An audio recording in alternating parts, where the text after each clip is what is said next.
Link tagging is great for banner ads and email and all the online marketing, but did you know you can use the same principles for your offline marketing as well? All you have to do is make sure that any link you publish has all the campaign variables and it will work the exact same way, just like you see here. All right, I can see it now. Somebody's going to have to explain to their boss and they'll be saying, I'm telling you, I watched this course and the instructor got all bent out of shape saying we have to tag our links. Now, obviously, this isn't going to work. So what are we going to do then? Not tag? Nope, we're still going to tag. We're just going to do it smarter so we don't kill the usability of our advertising in the meantime.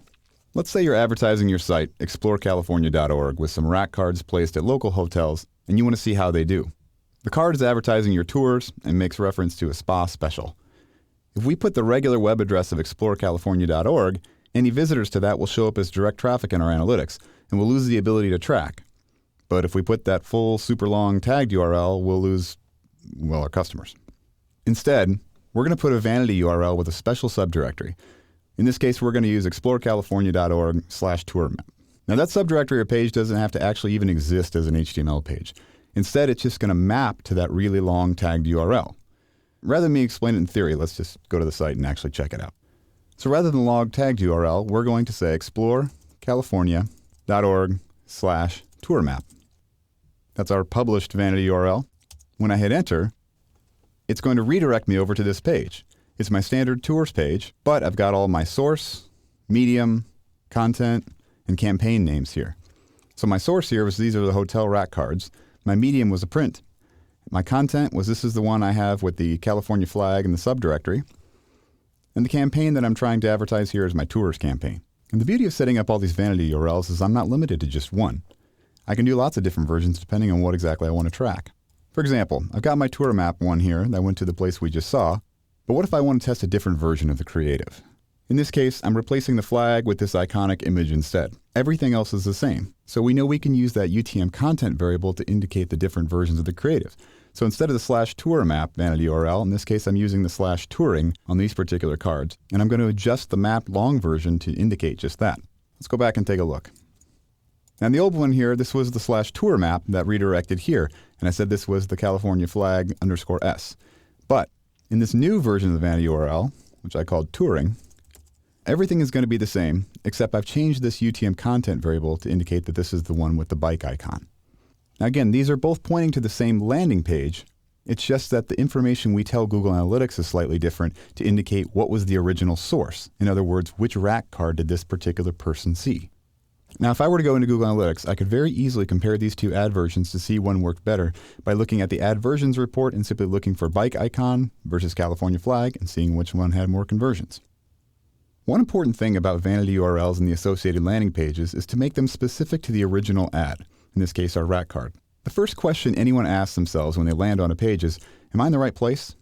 We want to keep that same look and feel and bring in graphical elements, text, and other offers that let us know, yes, we are in the right place, this is exactly what you were looking for.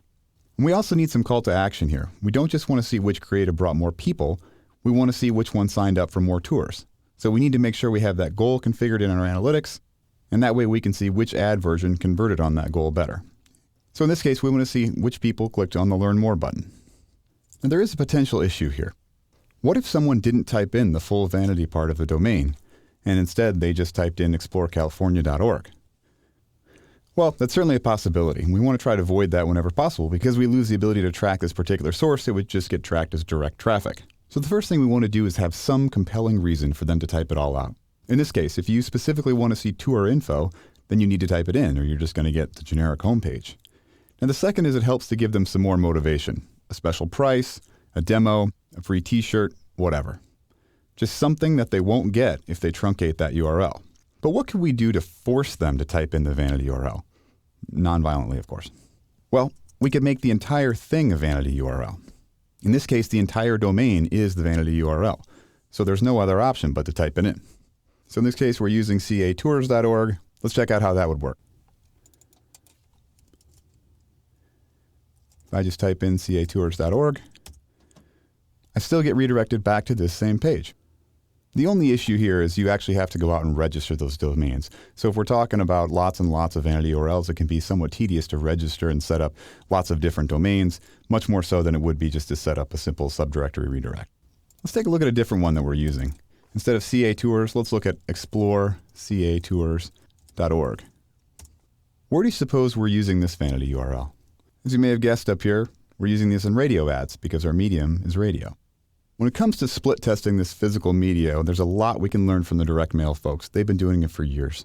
One of the most creative examples I've seen of motivating folks not to drop the vanity subdirectory is this one. Now, you and I probably know that if we receive this in the mail with a website published with our name in the URL, it's probably just a database-driven page with some customizations. Maybe it has my first name in the greeting. Maybe it has some things that are related to what I've purchased before, etc.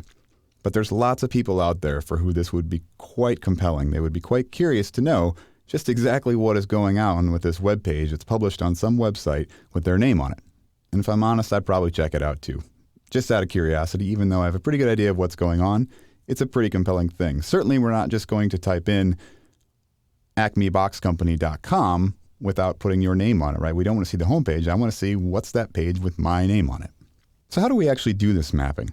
Well, what we'll need to do is set up a 301 redirect on our server that redirects from our vanity URL to the tagged address via this 301 redirect on the server side. Now, I promised I'd avoid code as much as possible, but this one is just too easy not to show. If you use the Apache server, it's as simple as creating an htaccess file in your root directory with these 4 things. You simply have redirect, then 301, then this /tour map is going to be our vanity subdirectory, and then the full tagged link. So just literally type redirect space 301 space your vanity URL, and then the fully tagged link, and that's it. This will redirect from here to here, just as we've seen here. Now, the only trick to all this is that you have to remember to always use a vanity URL that's unique per different tagged address. Otherwise, if you use the same vanity URL on your rack card as your radio spot, you won't be able to tell which one caused the traffic and which one worked. Tracking offline traffic right alongside your online traffic is hugely valuable and usually quite illuminating. And it works just like tracking online traffic with one more step in between of a vanity URL.